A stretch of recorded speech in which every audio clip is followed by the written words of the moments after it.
Sava, my friends, welcome to episode 6 of the Imperium video blog, with me with a little USB cable around my neck, but never mind. So, I'd like to welcome you to episode 6 with Alan's dark twin, with an increasingly large beard that looks like a bit of a handlebar moustache at the moment because of the white bits down at the bottom, but never mind. I'd like to welcome you along. This is the 6th episode of the first chapter of the Imperium video blog. We are coming close to ending the chapter on world building, and what I'd like to touch on this week will be that of exposition. As you know, you spent weeks and months and years and decades, possibly centuries, creating your world, detailing it, moulding it, coming up with little facts and little words, bits of information, interconnections, characters, their backstories and everything.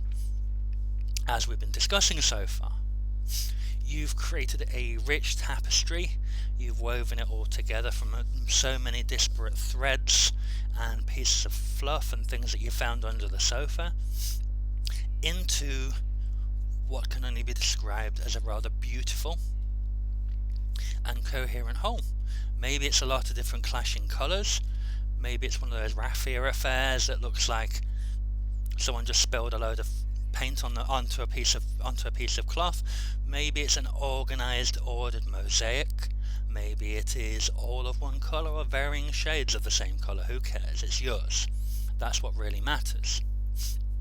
The important thing is that you have created this, you have made it real, and now it's my weekend. One of my few vices. Now you're ready to infuse this into your story. Imagine it as one of those little metal infuser bowls for tea, and you're just planning to infuse that into the hot water of your story. You may have started your story already. You may have sat out and built your world before you started the first word.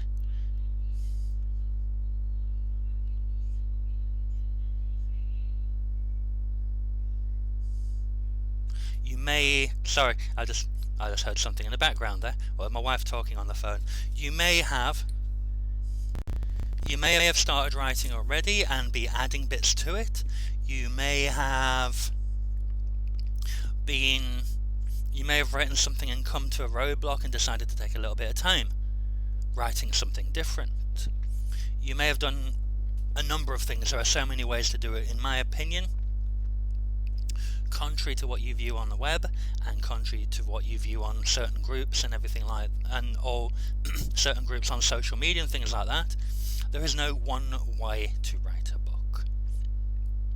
There are people who are making money telling you how to write books rather than writing books themselves. In fact, they're writing books about writing books, but they have not, in the literal sense of the word, written fiction. Though in some ways perhaps they have, because they've told you there's a quick-fire, surefire, easy way to write a book, which, for any of you who've tried to do that, you'll already know it's fiction.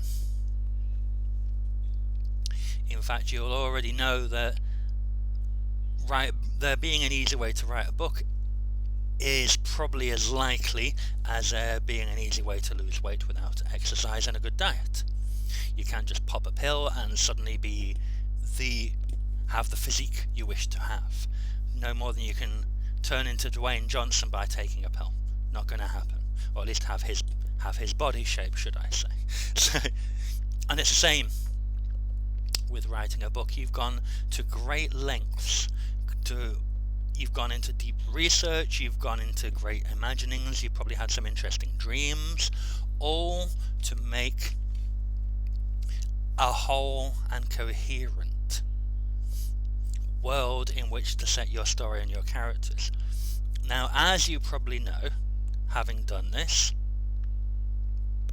it is quite simple. There's no such thing as your world, your story and your characters being separate. They're all part of one coherent, structured whole. Your characters are affected by the world, your world is affected by the characters, your story is affected by both. and it's a whole non-stop dynamicity of things happening and affecting one another. If you imagine it, if you read some of the other blog articles, that's how I went to describe void space, or the Anchera Ungut, in my stories. The underverse, the reality beneath reality, is not a static thing. It's constantly changing because the reality it reflects is constantly changing. And that's one thing to realize when you're world building. You are starting a process, but both your world and the denizens thereof are, through the course of the story, going to be constantly changing, because everything changes according to what happens. If you think about it now, our world has changed. Let me use an example here. I was born into a world of the 70s, and it was a world of let's say, some of the early beginnings of analog technology. We had analog phones, we had analog television, we had radio. I used to listen to radio dramas rather than watch TV series, because TV series, for the kind of things I was interested in, didn't exist. I have great love, and wish I could obtain someday, the Hobbit and Lord of the Rings as a radio series. I used to tune into that channel and put on my headphones every Sunday afternoon to listen to the latest episode, though I'd read the books. We don't have instant television like we used to have back then. There were no mobile phones, there were no computers, and I had to, as a child, and all the other children with me, invent our forms of entertainment outside of the house, because that was the tradition. In school holidays, we got up in the morning, had breakfast, played in the street all day, came back before it got dark, or came back for lunch and went back out again, and so on and so forth. That's how it worked. And then in my life, the early beginnings of computers started to form. First we had dial-up modems, then we had ISDN, then we had early ADSL, and then DSL, and then we just automatically had internet everywhere. So the world has changed greatly in my time, and I myself have changed as a result. Pure example I'll use, you obviously all know, I was banned from Facebook for being cheeky towards Mark Zuckerberg and his folks by deciding to tell the truth about how he was, basically influencing people, influencing a lot of things, disseminating false information, and basically trying to program people through false information, as well you know that he does, those of you who've quit Facebook. And I got permanently banned from that. Now, for someone who was born without that form of communication, without that form of information and entertainment, you think it would be easy to be denied one's fix. But I'll be honest, I used to get home from work, or sometimes at work if I had Wi-Fi, flicking through Facebook and commenting and sharing photos and sharing especially book-related stuff. I found myself kind of like a smoker who had no cigarettes and nowhere to get any cigarettes. Yes, smoker, me. I've since gone on to this, which is much better in many ways, though I'm sure there will be discussion on that. I found myself as an addict denied their fix. I found that I didn't know what to do with my spare time, with the lack of Facebook. I honestly didn't know what to do. I was struggling to find ways to fill my time. And then I sat down and realized I'm not filling my time with anything productive. I am wasting it by just farting around on Facebook. I'm not talking to anybody I actually know. I'm not having meaningful conversations or interactions. I am, in fact, wasting time and arguing politics and arguing ideological points with people who I will never met, and people whose opinions I will never change, and with people who don't give a stuff what I think. And then I've used it. I used to communicate with my parents who live further north in Spain than I do, and other members of my family who live further away in England, in Ireland, some in other parts of Spain or Gibraltar. They're scattered all over, and some family in Australia even. And it was an easy way to communicate with them, but I have since found alternative methods. With me having 2 small daughters, my parents and everyone like to stay in touch so they can see their progression. I've found other ways to share that information more directly, and it works, so who can complain? But the point I'm making here is, in my time we've gone from the libraries and, let's say, the older folks amongst us being our primary source of information, to being saturated 24 hours a day with information. Something happens in the world, we hear about it the instant it happens. We see, for example, as an example, use a presidential debate a few days ago. The second one of the debaters made any form of possible area, boom, on Twitter. Oh, X said this, which means that. The second they said it. Before, we would have had to wait for the newspapers and the news programme the following day, probably, to report it upon us. And they would gather it together and report what they considered relevant in a summary. Now we see every nuance, every expression, every eyebrow raise, every fart they thought they got away with and their microphones wouldn't hear. We get that. We are overloaded with information and input. And to that, my friends, and with that, should I say, my friends, we arrive at the point, that of exposition. Now, there are several kinds of science fiction and other books I like to read, and we'll talk about them. A couple of my favourites are Ian M. Banks and David Zindell, because they write such deep, rich, detailed worlds, just like Frank Herbert did. And the detail they have is fantastic. It is incredible, it is immersive. But they don't pass 5 or 6 pages like our good friend Charles Dickens used to do of pure exposition. And in my opinion, this is what I'm leading up to about exposition, or what people like to call these days the famous info dump.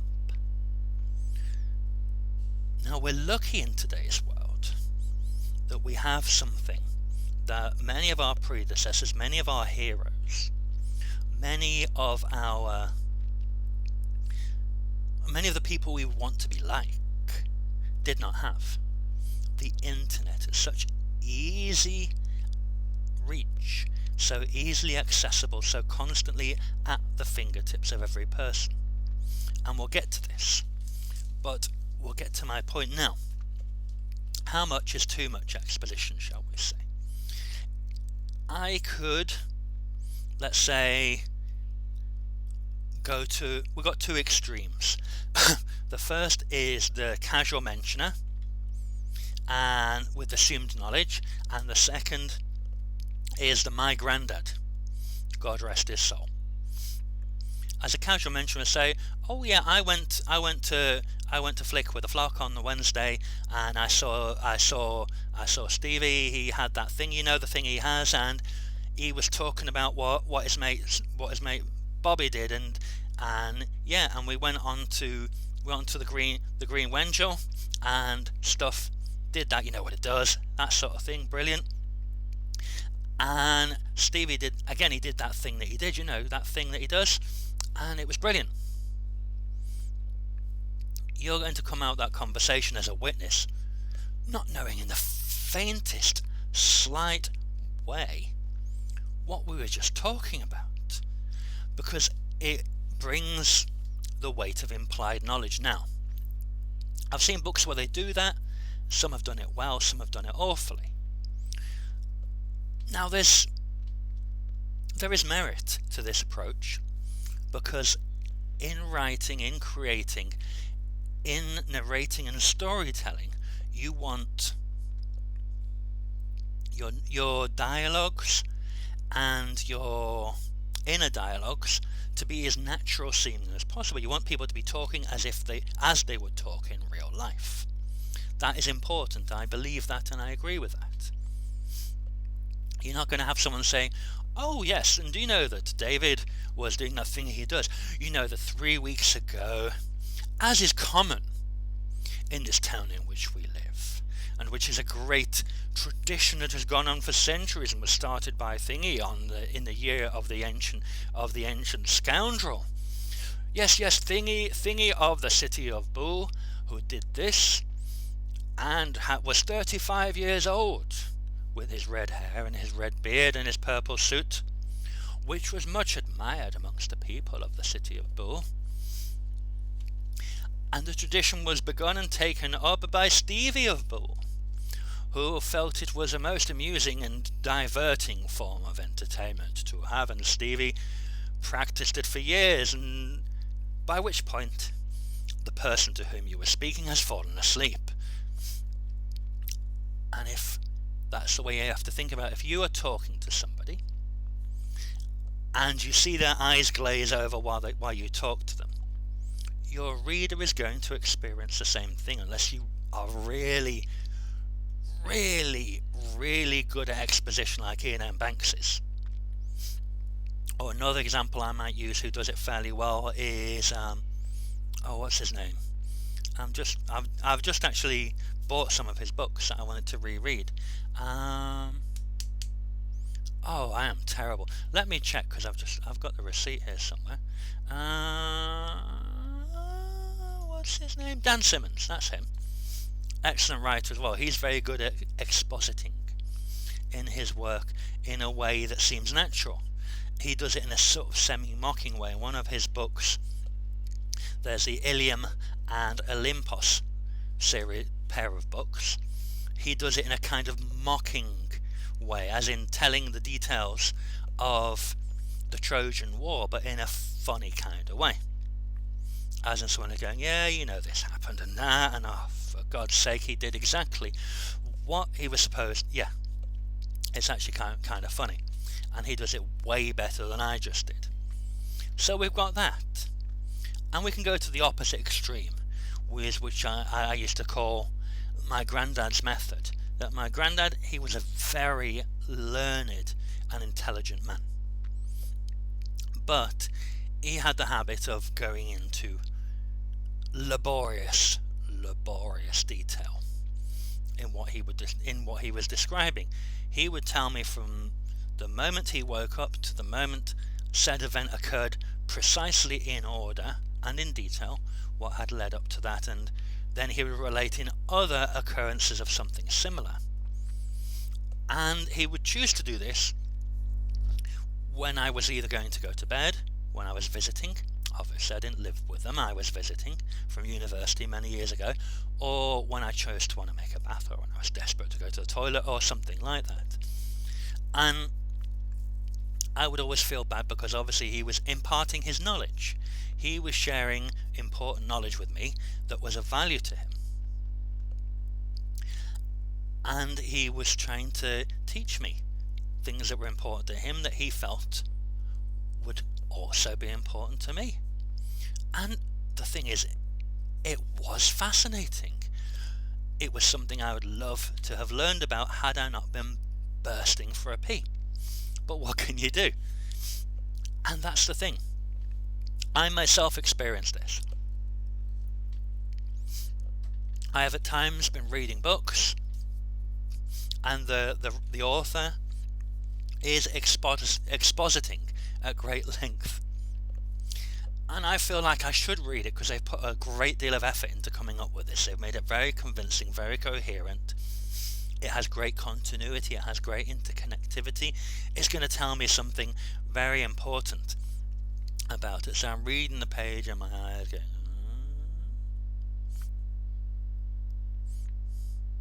down to the bottom of the page, away from that bit to see when it ends. I'll come back and read it later, it's okay. don't. Sorry, anonymous authors to whom I am not directly alluding. Yes, it's a natural thing. Even someone who's as committed to learning from other people as me is going to skip the eye down the page or turn the page over and not read that bit because it gets boring.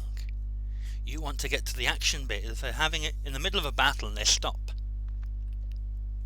to explain the setup for the battle, to explain the workings and the origins of each weapon, to give some backstory on why said protagonist at this moment in time did this, that and the other.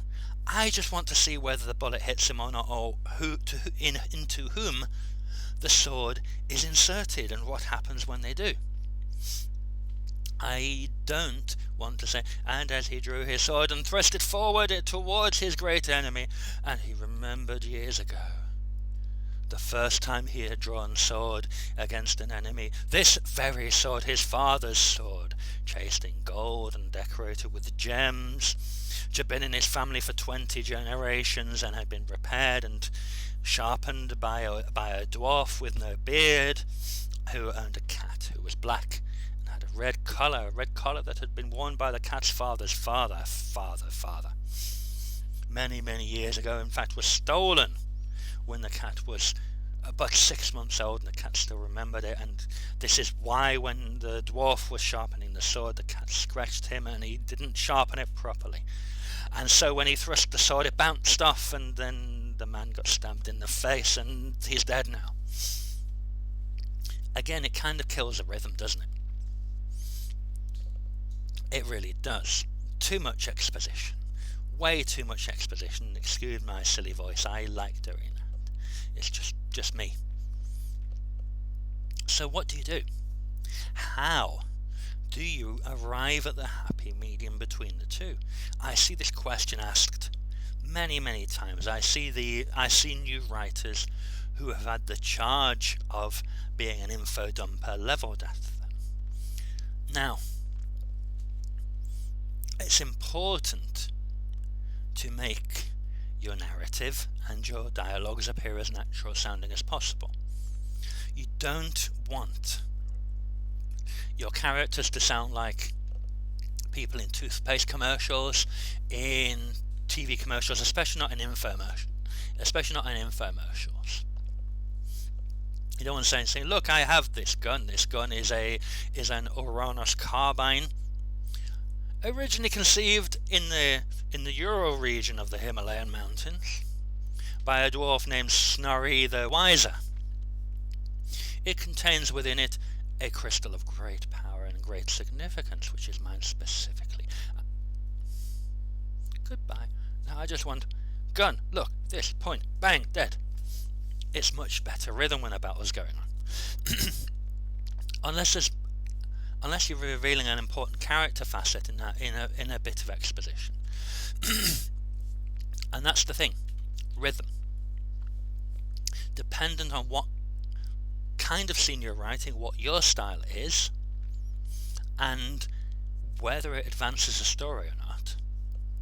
Depends. If you've got someone who's known for being a bit of a boring old bugger, allow them to go and exposit as much as they like. I know I've made up that word, but I like it and I'm going to keep using it, and I don't care whether you think it's accurate or not. It's mine now. I invented that word. I'm staying with it. So exposit away about your feelings on the matter, if you so wish.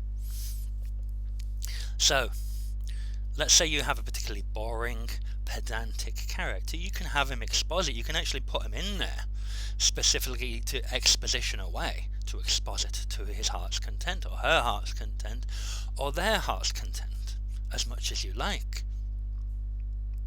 That can be a useful literary device if you choose to use it, though I would recommend against doing it too much. So what, then? Before I get myself too carried away and witter on for a good 10 minutes about nothing and toss in terrible dad jokes because I've got a dad beard now. What is the happy medium? Now, one useful device for conferring information that you don't need to include in lengthy prose between conversation is that of narrative. Now, again, you don't want toothpaste or insurance commercial narrative, because nobody talks like that. And if you're having your characters believable and somebody that a reader can invest feeling and emotion and empathy towards, you do not want them sounding like a paid actor in a commercial or a robot. You want them to sound natural. But you don't want to be the implied knowledge person, and you don't want to be the boring granddad. You want to be somewhere in between, some happy medium ground in between. So you can do things, and this is where the real skill comes in. And this is where that real ability of writers to observe and notice everything comes in. You look at how people talk, and you give your characters speech patterns and that sort of thing about, around how people naturally would talk. And of course, you can insert relevant information between phrases if they're necessary. But now here is where modern technology comes in really handy. All the long, detailed, boring information you can put on your website. That's what I've done. I've got the encyclopedia section on my website specifically for all the detailed, boring information. What mark of engine a particular ship uses, what weaponry it carries, where that comes from, who invented it, the timeline, what important events happened in which year, and all that sort of thing. It's all on my website. And if someone really wants to know, click, boom, read on the website. It's like we see them out today. We've got the Wikia fandom pages where they go into great and laborious and tiresome length about every single thing that happened and summarize it. We, my friends, have a vast tool of social media, and we can use that social media to build interest, to create background, to show people how deeply detailed and realized our world is and get them interested in it. So then they read the book about the exciting stuff that happens in that world. Think about that for a moment. I've changed the way I deliver social media at the moment. So when I've recently done it with the Gorkai, with them, and with a couple of other facets and the dwarves in my writing. What I'll do is I'll have one sentence. I will then have the URL to that page on my website where a more detailed exposition is given, and then some pictures, and under the pictures the hashtags, so that it reaches as many people as possible. So what it says is, this is this, and this is happening here. Read more about it here. Hashtags so that you can see it. Nice picture for you to get the feel. And then they click the link, opens the picture that I included, wall of text underneath, or at least nicely broken up walls of text. I think that's a good approach. If you disagree with me, be welcome to tell me, but I've noticed I'm getting more likes and shares than I used to, because people would previously open my social media postings and they would go, oh my god, too much text there, nice picture though, and they wouldn't either like or share it. Now they're seeing, oh, this means that there's a page I can look at and there's a nice picture. I like the picture, I want to know more, click. I shall read some more. I liked more there, I'm going to look at these more often. We have to learn. You see, it's one thing that people haven't realised. It's a constant, writing is a constant learning process. When I began writing, I was a Charles Dickens of science fiction. I would do the boring granddad or boring uncle act. there'd be a fight going on, and I challenge you to a duel, and I challenge you back, and I draw my sword, and this sword which is made by elves on Sunday, and they were eating, what were they eating? Oh yes, they were eating that thing that elves like to eat, which is lovely, and he heated the fire to temperature. He got the metal which he had found under a pile of leaves in the forest where the elves live, where they've lived for hundreds and thousands of years. And his name was Elfo the Elf, and he was wearing nice robes, which were very nice. They were sewn with gold, and they had details on them, and it was a story of how being a smith was so great. And he'd incidentally received a visit from his friend Elphus the Elf, who gave him advice on how to use that metal, and also commented on how good the metal was. And he shaped it, and then he got tired and went to sleep, and he had a dream about spiders, which he didn't like because he hates spiders. That was the kind of writer I began as. And then as I started writing more, I started to realize I need to peel off the chaff. Until I got to the point now where when I'm writing action scenes, it's bum bum bum bum bum bum bum bum bum, this happened. Take a breath, stand back, talk about this, say this is happening, second to think. Bum bum bum bum bum bum bum. Battle's over. Everyone's dead apart from one person, or the other ones have ran away. It's a skill that takes a lot of practice, a lot of self-discipline, and a lot of self-awareness to achieve, and hopefully I've achieved it. But the thing is, there's still plenty more for me to learn. I have matured, developed, and evolved as a writer through the course of the past 5 years especially. But have I achieved perfection as a writer? No, because nobody ever will. Every single writer has their own style, has their own way of doing things, has their own voice, as we like to say.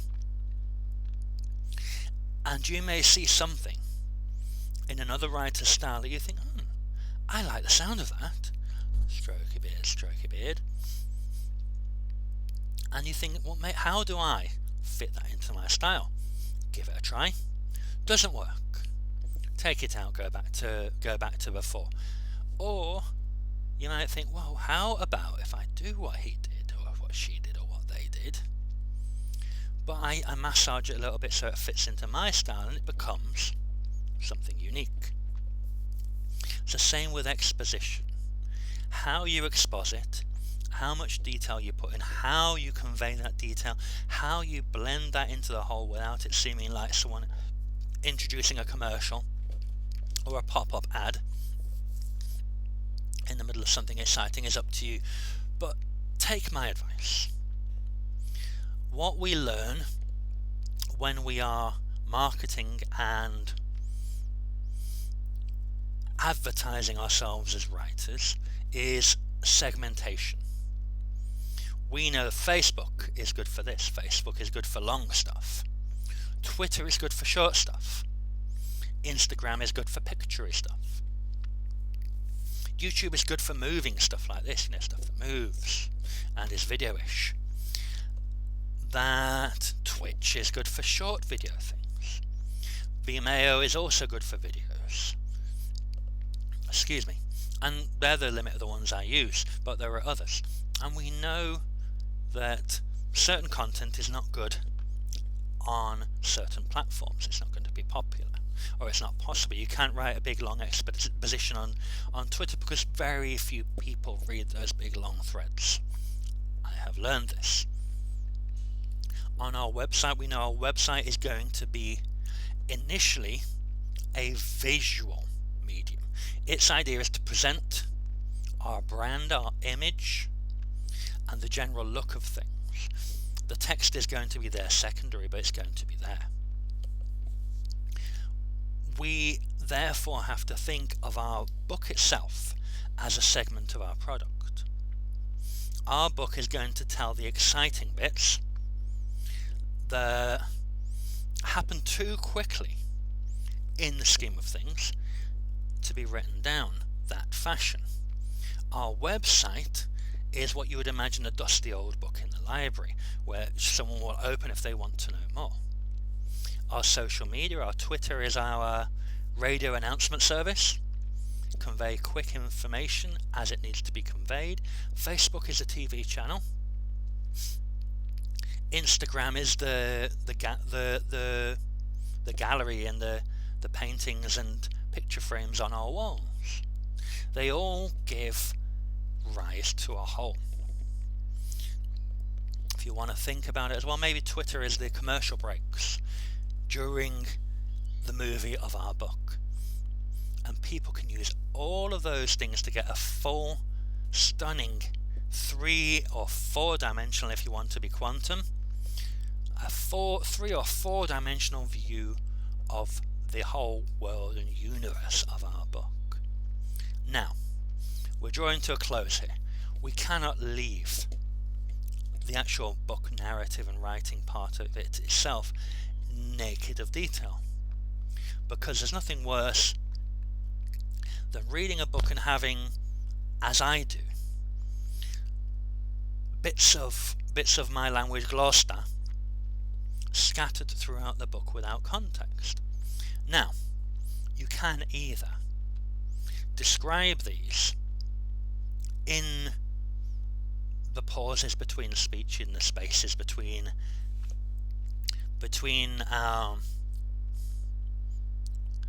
speech marks, in the old-fashioned term as I used to, or inverted commas in a more modern one, or dashes if you would prefer, if that is your style. You know, you could say, I could just say, that man is a gaming guy that taffed him. Obviously, you know from the context and the person they're talking about, those are not complimentary words. When I was writing and developing Gloucester, I want to give the idea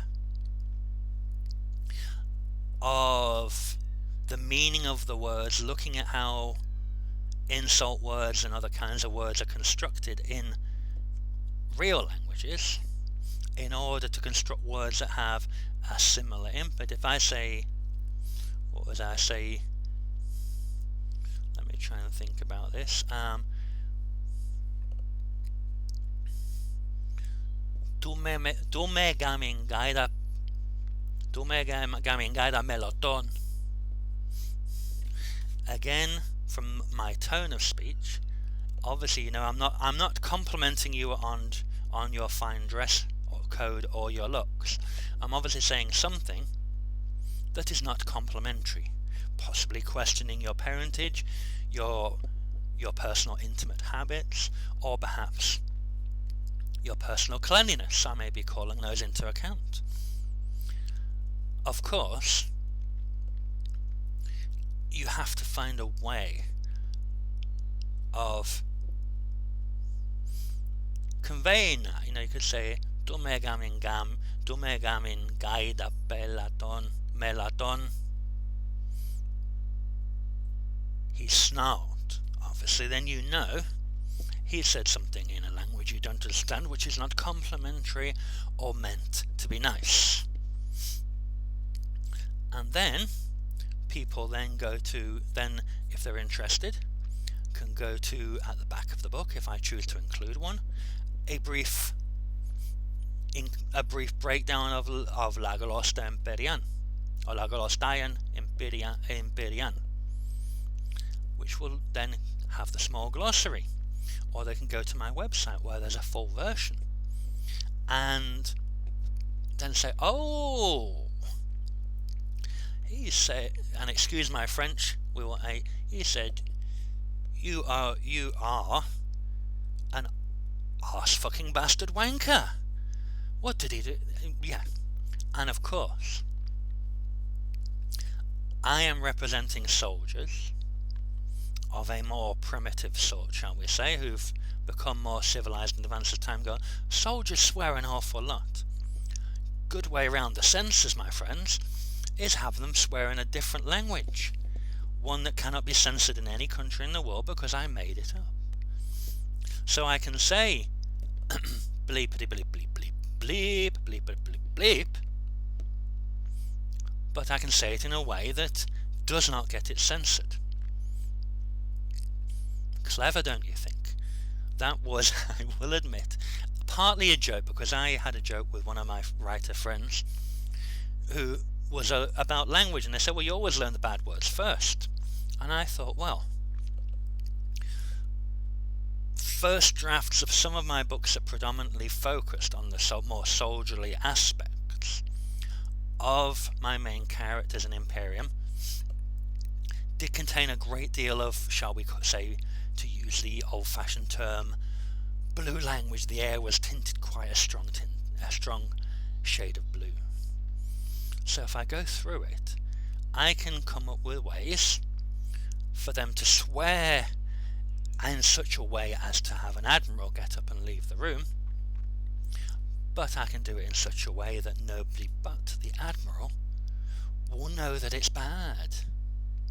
And then I added more detailed stuff around that. I think maybe that's what it is. People come up with different languages in order to insult other people in their presence without them knowing that they're doing it, and then think, hey, we're starting here, so we may as well build up a structure and make this seem, obviously this language needs, if it's going to be taken seriously, it needs to have structure and words that are nice. Maybe that's how it worked, I don't know. So that's how I'd like to say in conclusion about this one, that too much exposition is bad. Too much exposition is bad. Too little exposition is also bad. Let's look at it here. We have Alan's scales of hands here. Too much exposition. Your writer is up here looking down going, what the hell is down there? Too little, and your reader is up there going, but I can't see the top, what's going on up there? Just about right, your reader goes, oh, that's what it is. I think I understand. And here is the thing that I want to say.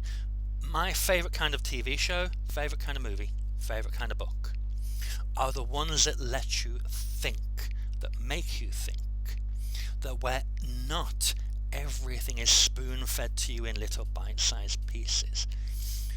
Ones that make you try and to struggle to get into the head, to understand, to figure out what people mean. I find these more engaging. I find it nice that the writer says to me, you, sir, are my intellectual equal, and I will prove it to you. I like that. And I feel that as a writer I want to do the same thing, where I want to assume person picked up my book, thought, like the look of this, turn it round, oh, that sounds like an interesting summary. First page,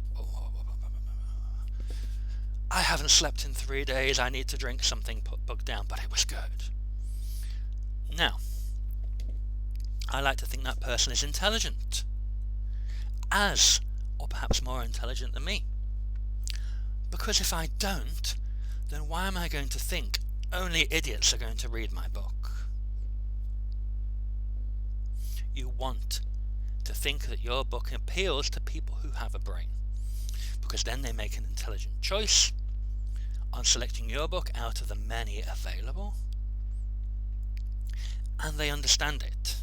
So, do not insult that intelligence, but celebrate it, feed it, encourage it, and add your information in such a way as to entice them. Add little breadcrumbs and pieces of information that are relevant, but don't add it all. Give an idea. Show in the distance the general shape of what could be a crashed ship, instead of going to great detail and dragging them there, protesting and saying, look, there it is, it's that. Okay, but I could have found my way here by myself. Encourage them, show them the way, point them in the right direction, and drop little clues, little hints to guide them there. Do not drag them kicking and screaming against their wall. Do not tie them to the chair and rant at them. Sit them down politely and say, "Oh, did you know this? I heard about this the other day. It's very interesting. You might want to find out about that yourself." And then they will go, "You've made that sound interesting. Perhaps I will." And if you've done it right, they'll want to read your book to find everything out. Not instead of going, "Oh my God, what? No, it's too much. I don't like it." You don't want them to do that. You want to encourage them, and that is where the skill, the discipline, and the focus come in. Because me, as what is, I mentioned last week, is a pantser of a writer, I will impulsively expand and go into things and go off onto tangents if you let me, as you have seen during these videos. The discipline comes in being an impulsive, what I would call a constantly creative, dynamic writer, of getting that focus and drawing it in, putting those blinkers on to a degree and focusing what is ahead of you. You know what everything means, you know what is going to happen, but you have to do it in such a way that your reader enjoys the journey you take them on to arrive at that point. And that is the skill. That is what you have to learn. Excuse me. If you have a twist in your book, and I'm going to finish right now, you're not going to want to give it away in the first chapter, unless you plan upon flipping it in a rather fantastically unexpected way, which I've done, I think, in the Chronicles of Enoch rather well. So I hear from a couple of my test readers. They said, "You're bloody clever, and you're also a nasty man." Edited version.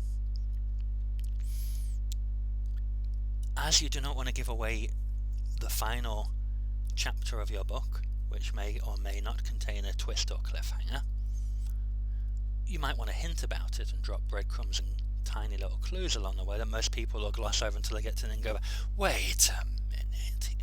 Oh. It builds the excitement. You don't want to do the same. We'll go into that in a bit more detail next time.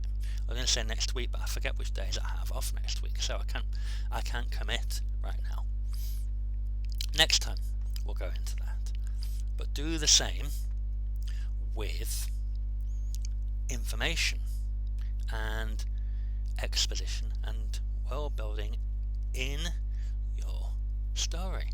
Drip it in, patter it in, scatter little bits here and there to keep them interested, so they're going to keep on reading to find out more. Or, if you're clever, they're going to go and check out your website to find out more.